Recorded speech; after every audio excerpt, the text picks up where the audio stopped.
Halo semuanya, kali ini kita akan membahas materi tentang substitusi elektrofilik pada senyawa benzen.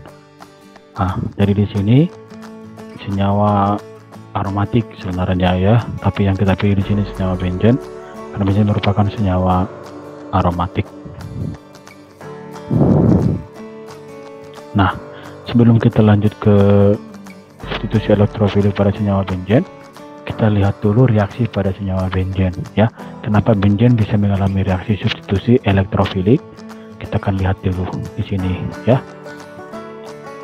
Jadi yang pertama itu senyawa benzen memiliki elektron V ya. Senyawa benzen memiliki elektron V sehingga mudah mengalami serangan elektrofil. Apa yang dimaksud dengan elektron V? Elektron V ini ikatan rangkap yang terdapat pada benzen. Ya, jadi dia di sini juga memiliki elektron V. Di sini juga ada elektron V. Jadi senyawa benzen ini sangat kaya akan elektron V ya. Ada 6 ya. Ada 6 elektron V pada senyawa benzen. Ada 6 elektron V ya. Kemudian benzen bertindak sebagai donor elektron atau bahasa Lewis ya. Bahasa Lewis berarti dia donor elektron. Kemudian sehingga mudah bereaksi dengan penerima elektron. Penerima elektron ini merupakan suatu asam Lewis atau elektrofil ya. Jadi yang dimaksud dengan elektrofil ini merupakan suatu asam Lewis atau akseptor elektron ya, penerima elektron.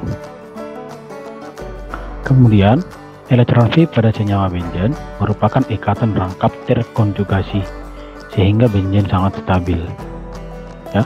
Jadi ikatan rangkap terkonjugasi itu maksudnya ikatan rangkap yang selang-seling seperti ini ya, ikatan rangkap yang selang-seling sehingga benzen juga sering dibuat strukturnya seperti ini ya.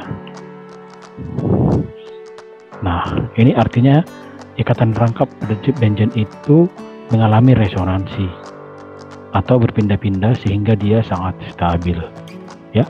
Nah, kalau ini bukan ikatan rangkap terkonjugasi ya. Saya buat dulu, ini terkonjugasi ya. Terkonjugasi.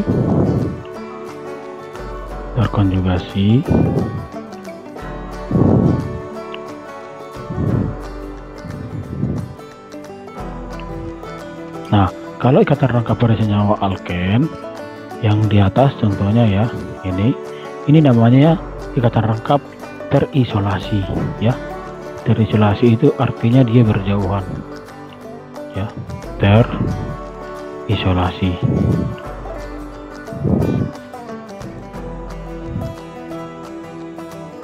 Nah, ini contoh dari senyawa 2,5 1 2 3 4 5 6 7 2,5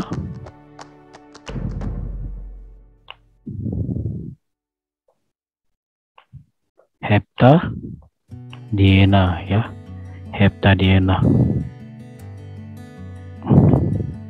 Kenapa dia heptadiena namanya? Karena dia memiliki 2 ikatan rangkap, jadi diena. Kenapa 2,5? Karena ikatan rangkapnya terdapat pada nomor 2 dan nomor 5 ya. Mau dari sini penomorannya, mau dari sini sama aja ya. Kemudian benzen tidak dapat mengalami reaksi adisi walaupun memiliki ikatan rangkap. Ingat, benzen tidak dapat mengalami reaksi adisi walaupun memiliki ikatan rangkap dan mudah diserang elektrofil. Kenapa dia tidak bisa mengalami reaksi adisi? Karena senyawa benzen tadi ini ikatan rangkap itu sangat stabil dan mengalami resonansi ya. Makanya seringkali dibuat strukturnya seperti ini. Jadi ini tidak akan bisa mengalami reaksi adisi. Reaksi adisi itu pemutusan ya, pemutusan ikatan rangkap. Nah, yang bisa mengalami reaksi adisi adalah senyawa golongan alkena ya. Ini yang mudah mengalami reaksi adisi, ikatan rangkap pada senyawa alkena karena dia terisolasi sehingga ini mudah untuk mengalami reaksi adisi, mudah diputuskan. Seperti itu, paham ya? Kemudian kita masuk ke substitusi elektrofilik pada senyawa benzen ya. pada kondisi yang tepat, senyawa benzen mudah mengalami reaksi substitusi elektrofilik, yaitu suatu elektrofilik disubstitusi ya, substitusi itu reaksi pergantian. Jadi suatu elektrofil ini diganti oleh suatu atom hidrogen pada cincin aromatik. Ya. Jadi atom hidrogen pada cincin aromatik inilah yang akan nanti disubstitusi. Ya. Inilah yang akan diganti. Nah, ini yang akan mengalami reaksi substitusi pergantian. Kemudian pada reaksi substitusi elektrofilik, ini sering disingkat SE ya, digunakan katalis asam Lewis sebagai katalis. Ingat, asam Lewis itu tadi adalah akseptor elektron ya, atau penerima elektron. Kemudian asam Lewis bereaksi dengan reagen seperti HNO3 X2. X2 ini merupakan halogen ya, saya ingatkan lagi, ini merupakan halogen ya, halogen. Kenapa dibuat X2? Itu menandakan halogen. Kenapa ada dua? Contohnya ya, ada Br2 ya, kemudian Cl2, I2 ya. Nah, seperti itu. Nah, ini contohnya adalah reaksi nitrasi benzen ya. Ini merupakan senyawa benzennya. Dia mengalami reaksi HNO3 ya dengan asam ya. Kemudian akan dihasilkan ini yang disubstitusi. H di sini diganti oleh NO2. Dari mana NO2? Dari sini. Dari mana H2O? Dari sini. Ya. Jadi ini H udah H. Nah, seperti ini ya. NO2 NO3 ya. NO2 nya dipakai ke sini, masih tinggal HO ya. H2O, satunya dari sini. Ini lepas ya, ini lepas menjadi H+ ya.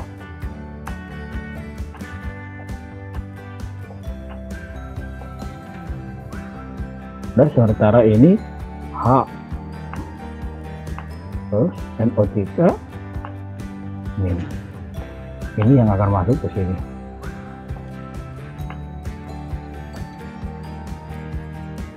Gitu ya. Nah, reaksi substitusi pada senyawa benzen ini kita lihat ada beberapa contoh reaksi substitusi yang terjadi pada senyawa benzen ya. Yang pertama itu untuk reaksi halogenasi ya, halogenasi. Kita lihat di sini H di sini yang disubstitusi dengan Cl ya.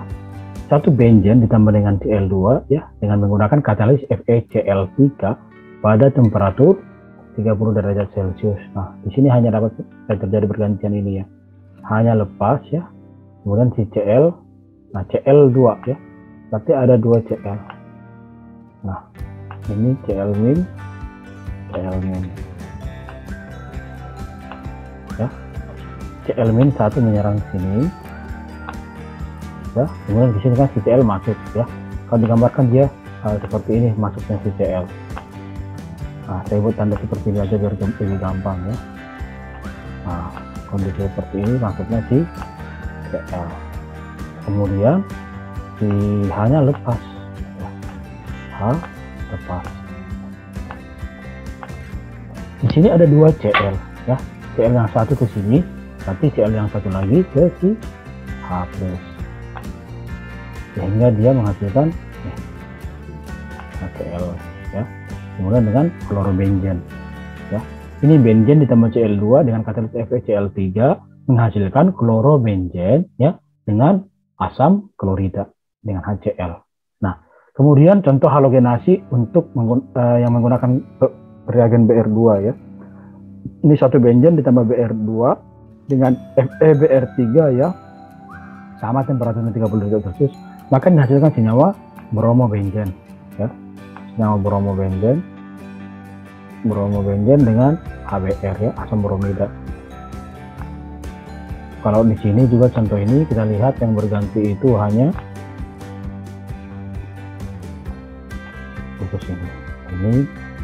ini diganti ya. Oke, ini tadi sama bukan sini reaksinya ya. Br Br ya, Br min ya, ini ke sini ya, kemudian ini nanti hanya lepas H plus ya, karena Br nya 1 belum bereaksi, belum berikatan, maka diberikan ke sini menghasilkan si HBr. Itu mudah ya kalau reaksi halogenasi ya. Halogenasi arti itu masuknya gugus halogen ya, masuknya gugus halogen terhadap senyawa benzen. Seperti itu ya, makanya dinamakan substitusi pada senyawa benzen untuk reaksi halogenasi. Kemudian yang kedua alkilasi ya. Alkilasi berarti masuknya gugus alkil. Saya ingatkan sekali lagi jika kalian sudah lupa ya. Alkilasi ini berarti memasukkan gugus alkil ya, gugus alkil. Alkil biasa disingkat dengan R ya. Ini biasa disingkat dengan R. Gugus alkil itu seperti apa ya? Seperti ini senyawa propana, butana, etana, seperti itu ya, atau CH3 gugus alkil ya. Jadi contoh reaksinya di sini ada senyawa alkilasi ya, senyawa alkilasi di sini satu senyawa benzen udah bereaksi dengan RCl. Nah, RCl ya, R di sini merupakan alkil ditambah dengan AlCl3 pada temperatur 30 derajat Celcius, maka akan dihasilkan suatu senyawa benzen yang terikat dengan satu alkil ditambah H2O. Kita coba bikin contohnya ya. Saya bikin contohnya, misalnya alkilnya itu adalah etana ya. Misalnya alkilnya adalah etana, udah tambah berarti CH3 CH2 Cl contohnya ya, Cl udah. Kemudian ini menggunakan katalis Al Cl3 ya, Cl3 udah pada pemanasan 30 derajat Celcius ya, dipanaskan pada temperatur 30 derajat Celcius. Udah, ini namanya adalah kloroetana ya. Saya tulis namanya supaya kalian yang sudah lupa di organik satunya tentang penamaan bisa ingat lagi ya, kloroetana.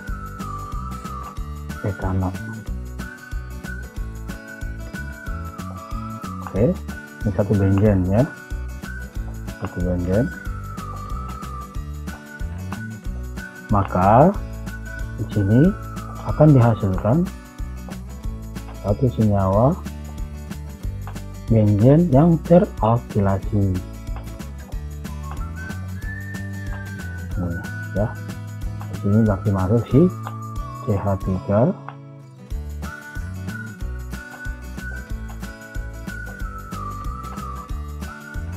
CH2 ya.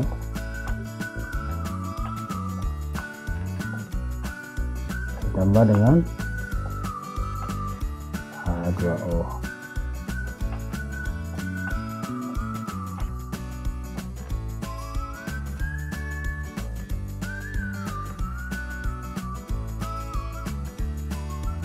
Bukan H2O ini ya. Oh, kalau ini contohnya. Tapi kalau ini bukan H2O, tapi tambahnya adalah HCl. Jadi gini, si H di sini kan lepas ya. H di sini akan lepas menjadi H plus ya, H plus. Sementara itu si Cl juga akan lepas dari sini. Kalau kita buat strukturnya jadi seperti ini, CH3 ya, CH3, kemudian CH2. Nah, dibuat tanda putus-putus, artinya si Cl lepas, berarti Cl min ya. Kemudian di sini si alkilnya akan masuk ke kata sini ya, teralkilasi, benzen yang teralkilasi. Kemudian HCl di sini ke H plus, H positif yang di sini, sehingga hasilkan di sini HCl. Oke, mudah dipahami ya. Berarti ini namanya adalah etil benzen, senyawa etil benzen ya, hasil benzen.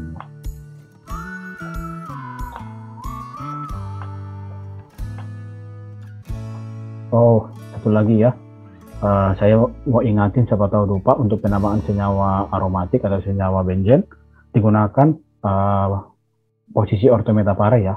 Misalnya apabila di sini ada saya bikin seperti ini biar cepat ya. Misalnya di sini ini X, ini substituen ya, ini X. Nah, kalau posisi seperti ini dikatakan posisi orto. Jadi untuk penamaannya misalnya itu metil, berarti orto metil ya, orto. Nah, kemudian kalau posisinya seperti ini sering lupa ini ya, suka lupa untuk penamaannya. Nah, ini dua ikatan, berarti dia namanya posisi meta ya, meta. Jadi penamaannya harus dimulai dari meta duluan. Misalnya di sini metil ya, meta metil toluen, udah tahu pasti seperti ini. Kemudian kalau misalnya dia seperti ini, ujung ke ujung ya, ini yang paling stabil ini. Nah, di sini X, substituennya misalnya bisa CH3, bisa BR dan sebagainya ya. Ini dinamakan posisi para ya. Jadi ketika kalau misalnya ada yang nanya posisi ortometa para itu yang paling stabil yang mana? Posisi yang paling stabil adalah posisi para ya. Interaksi antar elektron ini sedikit karena dia jaraknya yang berjauhan. Jadi hubungannya apa? Kalau dia semakin stabil berarti semakin susah untuk bereaksi, susah untuk bereaksi karena jarak interaksi antar elektronnya yang sedikit ya. Tapi kalau kondisi orto ini yang yang paling tidak stabil ya, ini yang paling mudah bereaksi ya. Itu hanya sebagai pengingat saja untuk penamaan dan untuk kestabilannya.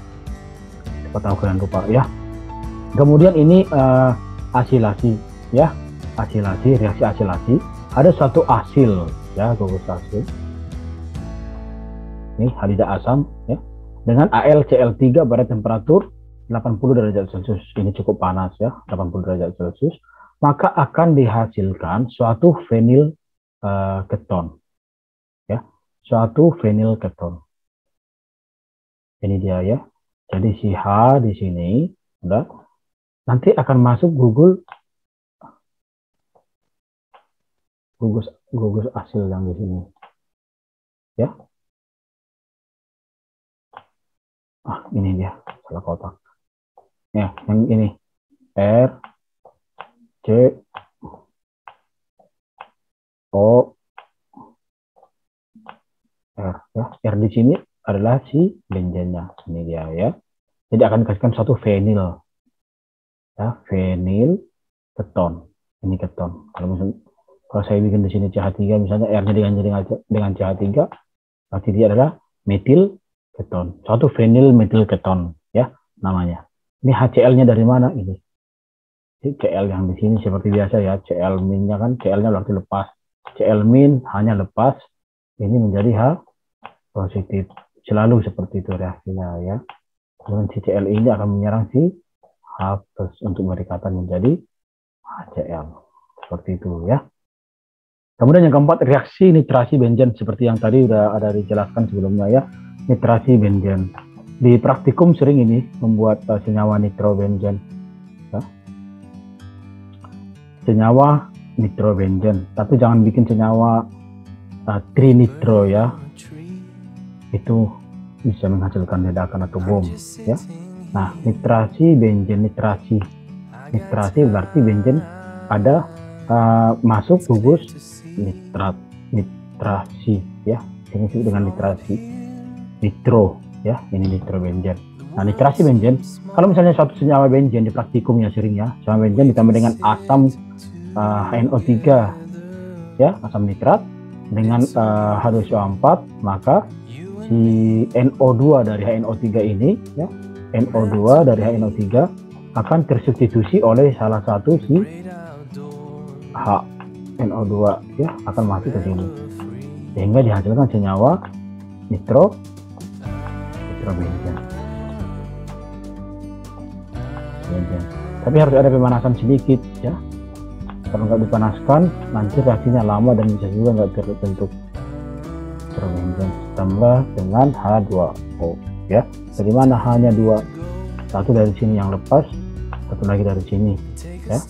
HH kemudian O, NO2 kan kepake O nya satu belum, jadi di sini H2O ya. Nih fokus nitronya ini yang dari sini. Oke, sangat mudah kalau reaksi nitrasi benzen. Kemudian untuk sulfonasi yang kelima ya, atau yang terakhir, contoh yang kita bahas di sini sulfonasi sulfat ya, SO3 ya, sulfonat ya, ada SO3 di sini. Kemudian maka dia akan menghasilkan senyawa SO3H. Di sini tambah H2O ya. Ini satu reaksi benzen. Nah, ininya gugus H di sini akan digantikan oleh si SO3H. Ini ya. Jadi ini bersubstitusi di sini. Seperti itu ya. Nah, semoga kalian bisa paham ya. Apabila ada yang kurang paham boleh ditanyakan di kolom komentar, atau kalau misalnya ada request video tentang materi apa yang mau saya buat, saya upload, boleh di request juga di kolom komentar ya. Semoga bermanfaat.